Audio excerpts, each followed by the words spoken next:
பொள்ளாச்சி அருகே அரசு பள்ளியில் ப்ளீச்சிங் பவுடர் கலந்த நீரை குடித்த மாணவ மாணவிகளுக்கு பாதிப்பு ஏற்பட்டுள்ளது.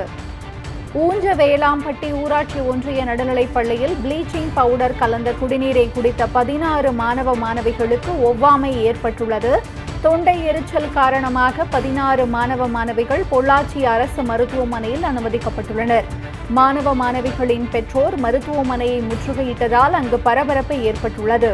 குழந்தைகளுக்கு பாதிப்பு ஏற்பட்டவுடன் முறையாக தகவல் தெரிவிக்காதது ஏன் என ஆசிரியர்கள் போலீசாருடன் பெற்றோர் வாக்குவாதத்தில் ஈடுபட்டனர். அண்மை செய்தியாக பார்த்து வருகிறோம். பொள்ளாச்சி அருகே அரசு பள்ளியில் ப்ளீச்சிங் பவுடர் கலந்த நீரை குடித்த மாணவ மாணவிகளுக்கு பாதிப்பு ஏற்பட்டது. கவர்மெண்ட் ஸ்கூலுங்க, பசங்க 8வது படிக்கிறாங்க.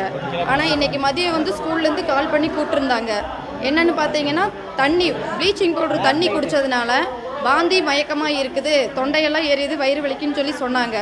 நீங்களே ஹாஸ்பிட்டல் கூட்டிகிட்டு போகிறீங்களா என்ன ஏதுன்னு கேட்டதுக்கு ஸ்கூலில் ஆள் இல்லை, ஹெட் மாஸ்டர் அம்மா சொன்னது ஸ்கூலில் ஆள் இல்லை, நீங்கள் வாங்க கூட்டிகிட்டு போங்க, கூட ஆயம்மாவை அனுப்புகிறேன்னு சொல்லி சொன்னாங்க. நாங்கள் அடித்து பிடிச்சி, நாங்கள்லாம் வேலைக்கு போயிட்டோம், அடித்து பிடிச்சி அந்த ஸ்கூலுக்கு போகிறதுக்குள்ளே வேறு ஒருத்தரோட காரில் அனுப்பி வச்சுட்டாங்க. இப்போ ஹாஸ்பிட்டல் பார்த்தா குழந்தைகளும் ரொம்ப மோசமாக தான் இருக்காங்க. ஓகேன்னு சொல்ல முடியாது, எல்லாம் வயிறு எரியுது, வாந்தி வர மாதிரி இருக்குது, தொண்டையெல்லாம் எரியுதுன்னு சொல்கிறாங்க. ஸ்கூல் சரியில்லை, ஸ்கூல் நிர்வாகம் சரியில்லை, ஹெட் மாஸ்டர் சரியில்லை. 300 ஸ்டூடெண்ட்ஸுக்கு 2 டீச்சர் மட்டும்தான் இருப்பாங்களா? கேட்டால் சென்சஸ் எடுக்க போயிட்டோன்னு சொல்லி சொல்கிறாங்க. எங்களுக்கு சொல்யூஷன் வேணும் இதுக்கு. ஹெட் மாஸ்டர் அம்மா எப்படி இப்படி சொல்லலாம்? அப்போ குழந்தைகளுக்கு ஏதாவது ஆயிட்டா என்ன சொல்லுவாங்க?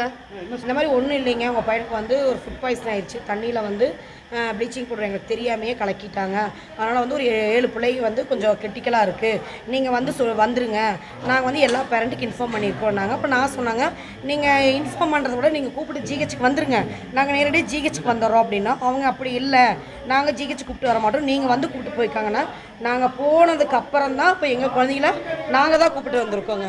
நானும் இவங்க மட்டும் தான் வந்தோம் பேரண்ட்டாக இருந்துட்டு, மீதி எல்லா ஸ்டூடெண்ட்டையும் ஒரே காரில் ஏற்றி கூப்பிட்டு வந்தாங்க. இங்கே கூப்பிட்டு பார்த்தா எங்களுக்கு குழந்தைங்களுக்கு டிப்ஸ் ஏற்றுறேன்னு சொல்லியிருக்காங்க. இப்போ இருக்கிறாங்க எல்லா குழந்தைங்களும் வகுப்பு வலிக்குது, தொண்டை எரியுது. ஃபஸ்ட்டு எங்ககிட்ட 5 குழந்தைங்கனாங்க, அப்புறம் 9 குழந்தைனாங்க, இப்போ மறுபடியும் ஒரு 6 குழந்தைங்க வந்திருக்காங்க. பூராமே எல்லாம் குட்டி குட்டி குழந்தைங்க. அவங்க பேரண்ட் இன்னுமே வரலைங்க. ஏன்னா இப்போ நாங்கள் 1 ஹவர் ஆச்சு, அந்த 1 ஹவருக்கு மேலேயும் அந்த பேரண்ட்டுக்கு இன்ஃபார்ம் பண்ணல.